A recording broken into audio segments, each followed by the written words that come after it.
துரோகம் செய்ய துணிந்துவிட்டவர்களுக்கு உதவி செய்வதே எனது வாழ்நாள் பணி என்றான் மார்க்சிம் கார்கி.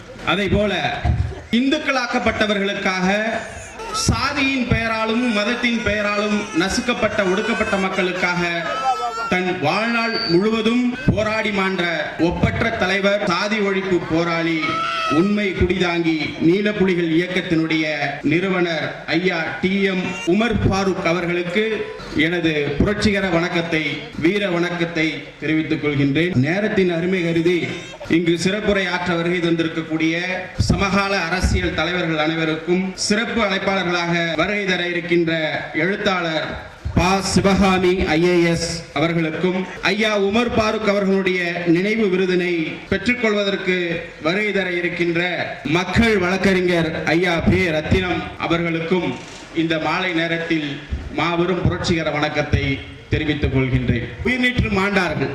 அதனுடைய தொடர்ச்சியாக ஓர் சித்தாந்த ஓர்மையின் உருவமாக திருப்பனந்தாள் மண்ணிலே, டெல்டா மண்ணிலே மாபெரும் சாதி ஒழிப்பு போராளி உமர் ஃபாரூக் அவர்கள் வாழ்ந்து மறைந்திருக்கிறார்கள் என்றுதான் நான் கருதுகிறேன். அது என்ன சித்தாந்த ஓர்மம்?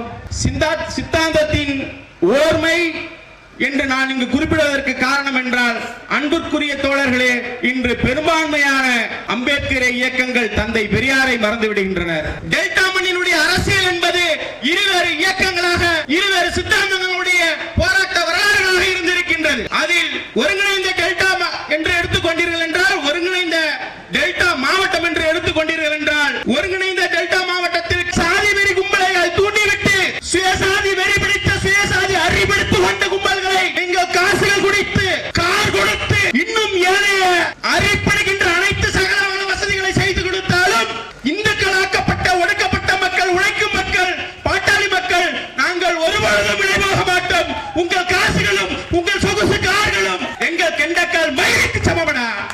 இதையே நான் ஆணித்தரமாக சொல்கிறேன் என்றால், மணி ஐயா போன்றவர்களும், LP அவர்களும், LP ஐயா போன்றவர்களும் களமாடிய இந்த மண்ணில் தான் RSS கள்ள பிள்ளை TSS எனக்கூடிய தமிழ் சேவா சங்கம் பிறந்திருக்கிறது. TSS தமிழ் சேவா சங்கத்தினுடைய அரசியல், அதனுடைய கொள்கை, அதனுடைய சித்தாந்தம் RSS கள்ளத்தனமாக பெற்றெடுத்த ஒன்று. நான் ஏன் இதற்கு எச்சரிக்கை தெரிவிக்கிறேன் என்றால், TSS கொள்கையினுடைய அடிப்படை சுயசாதி நட்பு, சுயசாதி உரிமை, சுயசாதி பற்றுகோள், பிரசாதி நட்புகோள் என்பதுதான்.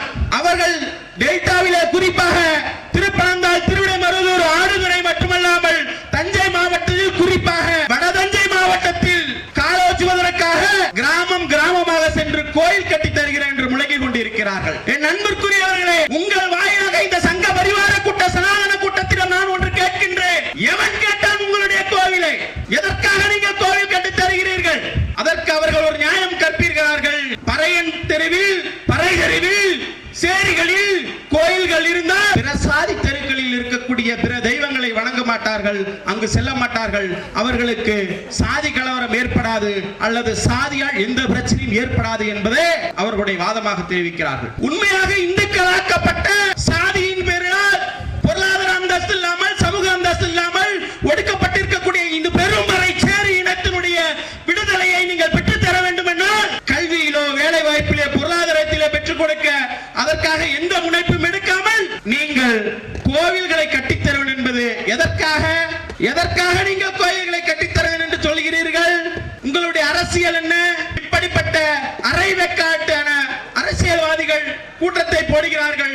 அதற்கு தமிழ்நாட்டில் தற்போது தலைமை வகிக்கின்ற மூத்த சங்கி ஆளுநர் உரையாற்றி சென்று கொண்டிருக்கிறார். என் அன்பிற்குரியவர்களே, மீண்டும் ஒருக்க சொல்கின்றேன், நம்ம எல்லாம் சாதியின் பெயராலும் மதத்தின் பெயராலும் இன்னும் 100 ஆண்டுகள் சென்றாலும் நம்மை ஒடுக்கிக் கொண்டே இருப்பார்கள். இந்து மதவெறி பிடித்த சனாதன RSS கும்பல் சொல்கிறது, கருவாப்சி, நீங்கள் தாய் மதம் திரும்புங்கள் என்று.